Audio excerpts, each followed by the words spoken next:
বাবা মাকে খুব পড়ছে মনে। আজ আমার জন্মদিন। কোনোদিনও ভাবিনি যে নিজের জন্মদিনে বাবা মাকে ছাড়া কাটাতে হবে। জন্মদিনে এই স্পেশাল দিনটাতে একা ফিলিংসটাই খুব কষ্টের। জন্মদিনগুলো অনেক স্পেশাল হয়।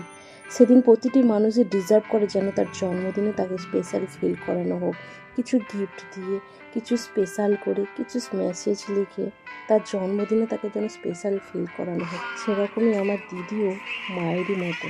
তাই আমার মা বাবার পূরণটা আজ ওর বাড়িতে ছোট্ট করে একটা আয়োজন করেছে। কি বলবো তোমাদেরকে আর, আমি যখন কেকটা কাটছি হয়তো হাসি মুখে, কিন্তু সত্যি কথা বলতে আমার মা বাবার কথা খুব মনে পড়ছিল তখন। যাই হোক, সবই ভগবানের হাতে, আমার হাতে তো আর কিছু নেই। ওরই মধ্যে দিয়ে একটু আনন্দ করে কেক খাওয়া পর্ব চলছিল। আমাকে সবাই অনেক ভালো ভালো গিফট দিয়েছে। গিফটগুলো তোমাদেরকে পরের ব্লগে শেয়ার করব।